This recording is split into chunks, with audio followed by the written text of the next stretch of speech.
The Wings to Awakening constitute the Buddha's own list of his most important teachings. Toward the end of his life, he stated several times that as long as the teachings in this list were remembered and put into practice, his message would endure. Thus, the wings cover, in the Buddha's eyes, the words and skills most worth mastering and passing along to others. The Buddha's awakening. When discussing the Buddha's teachings, the best place to start is with his awakening. That way, one will know where the teachings are coming from and where they are aimed. To appreciate the awakening, though, we have to know what led Prince Siddhartha Gautama, the Buddha before his awakening, to seek it in the first place.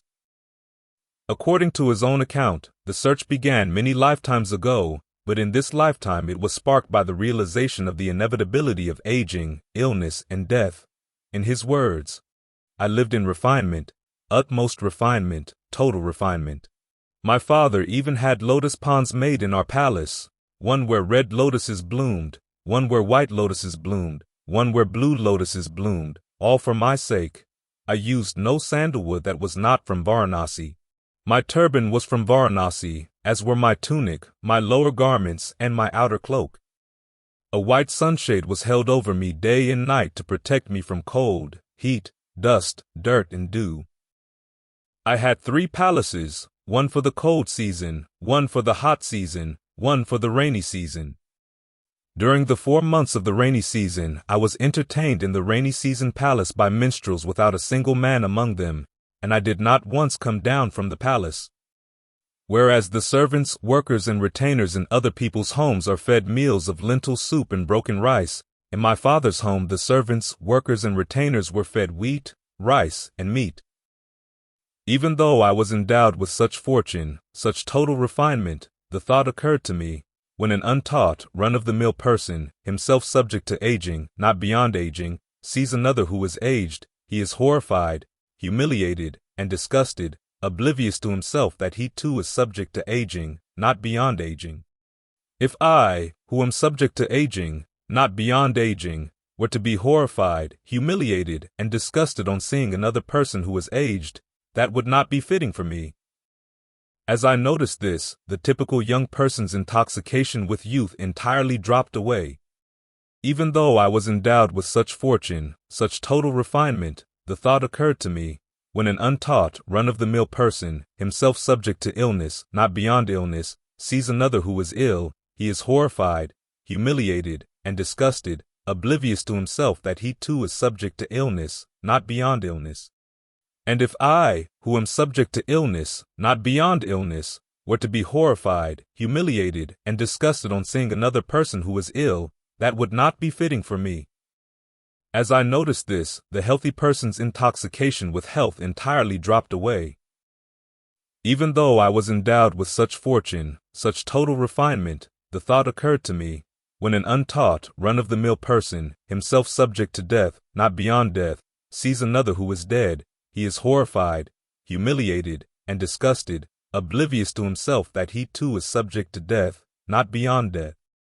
And if I, who am subject to death, not beyond death, were to be horrified, humiliated, and disgusted on seeing another person who is dead, that would not be fitting for me. As I noticed this, the living person's intoxication with life entirely dropped away.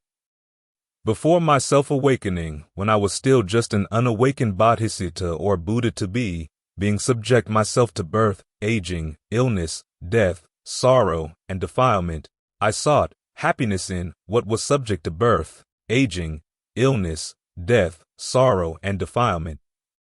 The thought occurred to me, why am I, being subject myself to birth defilement, seeking what is subject to birth defilement? What if I were to seek the unborn, unaging, unailing, undying, sorrowless, undefiled, unexcelled security from bondage, unbinding? So at a later time, when I was still young, black-haired, endowed with the blessings of youth in the first stage of life, I shaved off my hair and beard, though my parents wished otherwise and were grieving with tears on their faces, and I put on the ochre robe and went forth from the home life into homelessness. These passages are universal in their import, But a fuller appreciation of why the young prince left home for the life of a homeless wanderer requires some understanding of the beliefs and social developments of his time. Prince Siddhartha lived in an aristocratic republic in northern India during the 6th century BCE, a time of great social upheaval. A new monetary economy was replacing the older agrarian economy. Absolute monarchies, in alliance with the newly forming merchant class, were swallowing up the older aristocracies. As often happens when an aristocratic elite is being disenfranchised, people on all levels of society were beginning to call into question the beliefs that had supported the older order and were looking to science and other alternative modes of knowledge to provide them with a new view of life. The foremost science in North India at that time was astronomy. New, precise observations of planetary movements, combined with newly developed means of calculation, had led astronomers to conclude that time was measured in eons, incomprehensibly long cycles that repeat themselves endlessly. Taking up these conclusions, philosophers of the time tried to work out the implications of this vast temporal frame for the drama of human life and the quest for ultimate happiness. These philosophers fell into two broad camps: those who conducted their speculations within the traditions of the Vedas, early Indian religious and ritual texts that provided the orthodox beliefs of the old order, and other, unorthodox groups, called the Samanas, contemplatives, who questioned the authority of the Vedas. Modern etymology derives the word samana from striver, but the etymology of the time derived it from sama, which means to be on pitch or in tune. The Samana philosophers were trying to find a way of life and thought that was in tune, not with social conventions, but with the laws of nature, as these could be directly contemplated through scientific observation, personal experience, reason, meditation, or shamanic practices, such as the pursuit of altered states of consciousness through fasting or other austerities. Many of these forms of contemplation required that one abandon the constraints and responsibilities of the home life and take up the life of a homeless wanderer. This was the rationale behind Prince Siddhartha's decision to leave the home life in order to see if there might be a true happiness beyond the sway of aging, illness, and death.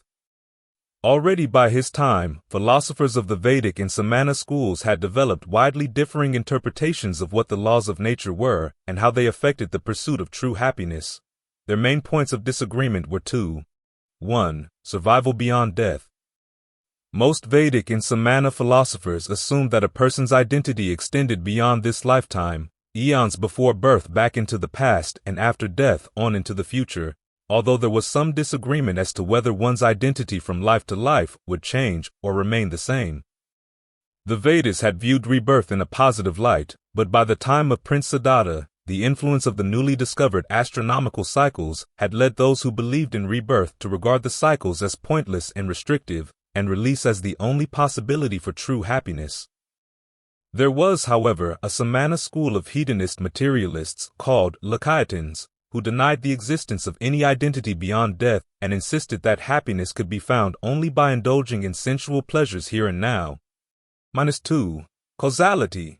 Most philosophers accepted the idea that human action played a causative role in providing for one's future happiness both in this life and beyond. Views about how this causal principle worked, though, differed from school to school. For some Vedists, the only effective action was ritual. The Jains, a Samana school, taught that all action fell under linear, deterministic causal laws and formed a bond to the recurring cycle. Present experience, they said, came from past actions. Present actions would shape future experience. This linear causality was also materialistic. Physical action created asavas, effluents, fermentations, sticky substances on the soul that kept it attached to the cycle. According to them, the only escape from the cycle lay in a life of nonviolence and inaction, culminating in a slow suicide by starvation, which would burn the asavas away, thus releasing the soul. Some Upanishads, post-Vedic speculative texts, expressed causality as a morally neutral, purely physical process of evolution.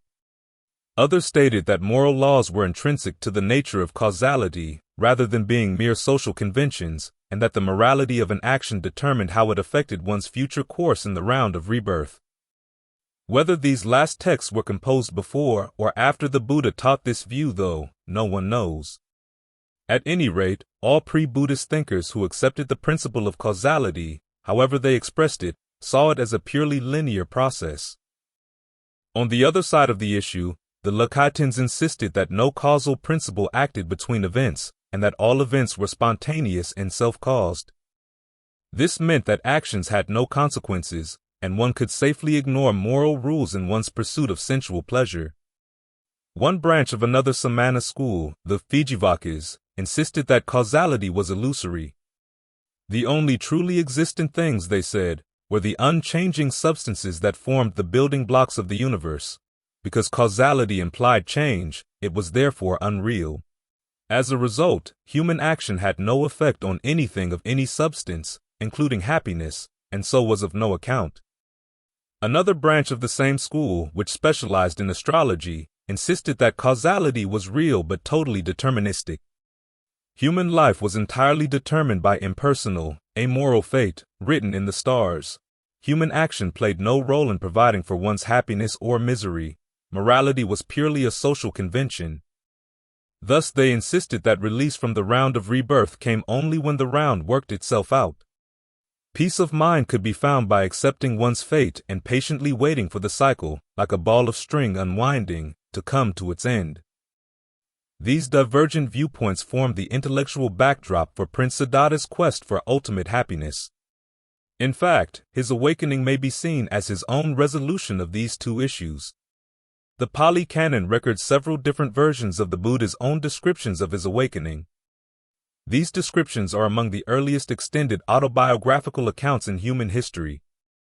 The Buddha presents himself as an explorer and experimenter, and an exceedingly brave one at that, putting his life on the line in the search for an undying happiness.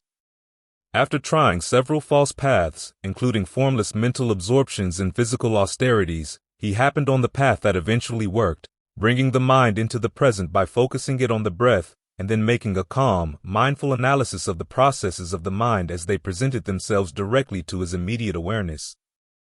Seeing these processes as inconstant, stressful, and not self, he abandoned his sense of identification with them. This caused them to disband, and what remained was deathlessness, amata dhamma, beyond the dimensions of time and space. This was the happiness for which he had been seeking. In one passage of the Pali Canon, the Buddha noted that what he had come to realize in the course of his awakening could be compared to the leaves of an entire forest. What he taught to others was like a mere handful of leaves.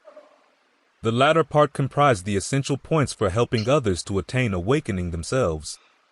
The part he had kept back would have been useless for that purpose. Thus, when we discuss the Buddha's awakening, we must keep in mind that we know only a small sliver of the total event. However, the sliver we do know is designed to aid in our own awakening. That is the part we will focus on here, keeping the Buddha's purpose for teaching it constantly in mind.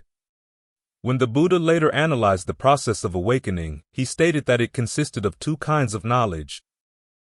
First, there is the knowledge of the regularity of the Dhamma, after which there is the knowledge of unbinding.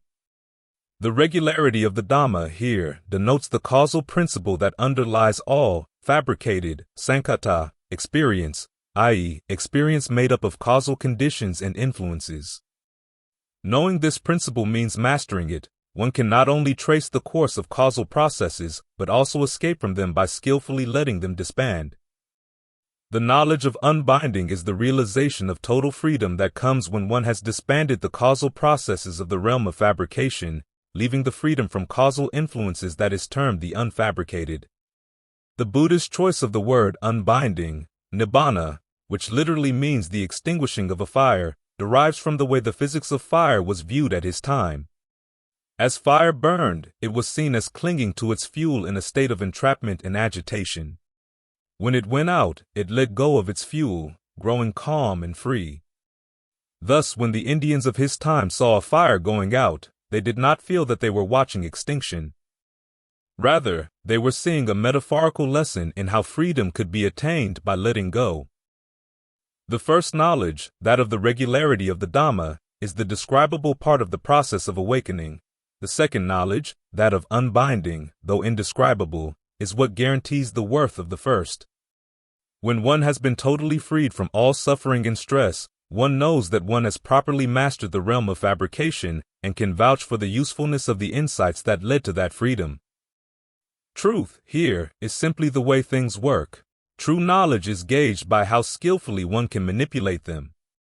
There are many places in the Pali Canon where the Buddha describes his own act of awakening to the first knowledge as consisting of 3 insights: recollection of past lives, insight into the death and rebirth of beings throughout the cosmos, and insight into the ending of the mental effluence or fermentations, asava, within the mind. As we will see below, the Buddha's awakening gave a new meaning to this term borrowed from the Jains. The first 2 insights were not the exclusive property of the Buddhist tradition. Shamanic traditions throughout the world have reported seers who have had similar insights. The third insight, however, went beyond shamanism into a phenomenology of the mind, i.e., a systematic account of phenomena as they are directly experienced. This insight was exclusively Buddhist, although it was based on the previous 2. Because it was multifaceted, the canon describes it from a variety of standpoints, stressing different aspects as they apply to specific contexts. In the course of this book, we too will explore specific facets of this insight from different angles. Here we will simply provide a general outline to show how the principle of skillful karma underlay the main features of this insight. The Bodhisattva's realization in his second insight, that karma determines how beings fare in the round of rebirth, caused him to focus on the question of karma in his third insight. And, because the second insight pointed to right and wrong views as the factors determining the quality of karma, he looked into the possibility that karma was primarily a mental process, rather than a physical one as the Vedas and Jains taught. As a result, he focused on the mental karma that was taking place at that very moment in his mind to understand the process more clearly. In particular, he wanted to see if there might be a type of right view that, instead of continuing the round of rebirth, would bring release from it. To do this, he realized that he would have to make his powers of discernment more skillful. This meant that the process of developing skillfulness would have to be the karma that he would observe. Now, in the process of developing a skill, 2 major assumptions are made: that there is a causal relationship between acts and their results, and that good results are better than bad. If these assumptions were not valid, there would be no point in developing a skill. The Bodhisattva noticed that this point of view provided 2 variables, causes and results, and favorable and unfavorable, that divided experience into 4 categories, which he later formulated as the 4 Noble Truths, Arya-Saka: stress, its origination, its cessation, and the path to its cessation. Each category, he further realized, entailed a duty. Stress had to be comprehended, its cause abandoned, its cessation realized, and the path to its cessation developed. In trying to comprehend stress and its relationship to karma, the Bodhisattva discovered that, contrary to the teachings of the Jains, karma was not something extrinsic to the cycle of rebirth that bound one to the cycle. Rather, 1. The common cycle of karma, result, and reaction was the cycle of rebirth in and of itself, and 2. The binding agent in the cycle was not karma itself, but rather an optional part of the reaction to the results of karma. The Bodhisattva analyzed the cycle of karma, result, and reaction into the following terms.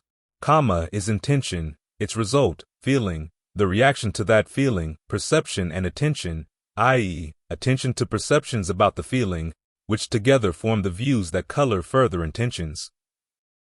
If perception and attention are clouded by ignorance, craving, and clinging, they lead to stress and further ignorance, forming the basis for intentions that keep the cycle in motion.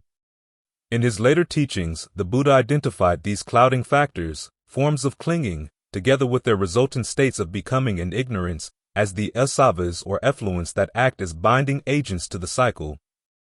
In this way, he took a Jain term and gave it a new meaning, mental rather than physical. At the same time, his full-scale analysis of the interaction between karma and the effluents formed one of the central points of his teaching, termed dependent co-arising, paticca samuppada. The fact that it is possible to develop a skill suggested to the Bodhisattva, while he was developing his third insight, that the craving and clinging that cloud one's perceptions and attention did not necessarily follow on the feeling that resulted from karma.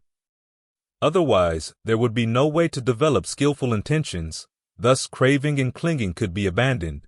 This would require steady and refined acts of attention and intention, which came down to well-developed concentration and discernment, essential qualities in the path to the cessation of stress.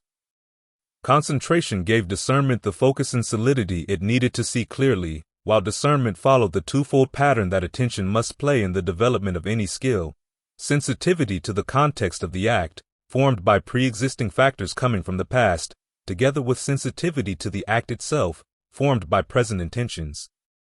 In other words, discernment had to see the results of an action as stemming from a combination of past and present causes. As the more blatant forms of craving, clinging, and ignorance were eradicated with the continued refinement of concentration and discernment, there came a point where the only acts of attention and intention left to analyze were the acts of concentration and discernment in and of themselves. The feedback loop that this process entailed, with concentration and discernment shaping one another in the immediate present, brought the investigation into such close quarters that the terms of analysis were reduced to the most basic words for pointing to present experiences: this and that. The double focus of discernment, in terms of past and present influences, was reduced to the most basic conditions that make up the experience of the present, and, by extension, space, on the one hand, and time, on the other. Attention to present participation in the causal process was reduced to the basic condition for the experience of the present, i.e., mutual presence. When this is, that is; when this isn't, that isn't. While attention to influences from the past was reduced to the basic condition for the experience of time, i.e., the dependence of one event on another. From the arising of this comes the arising of that; from the cessation of this comes the cessation of that. These expressions later formed the basic formula of the Buddhist teachings on causality, which he termed this/conditionality, idappaccayata, to emphasize that the formula described patterns of events viewed in a mode of perception empty of any assumptions outside of what could be immediately perceived. After reaching this point, there was nothing further that concentration and discernment, themselves being conditioned by time and the present, could do. When all residual attachments even to these subtle realizations were let go, there thus followed a state called non-fashioning, in which the mind made absolutely no present input into experience. With no present input to maintain experience of time and the present, the cycle of fabricated experience disbanded. This formed an opening to the unfabricated, the undying happiness that the Bodhisattva, now the Buddha, had sought. This was the knowledge of unbinding, or total release.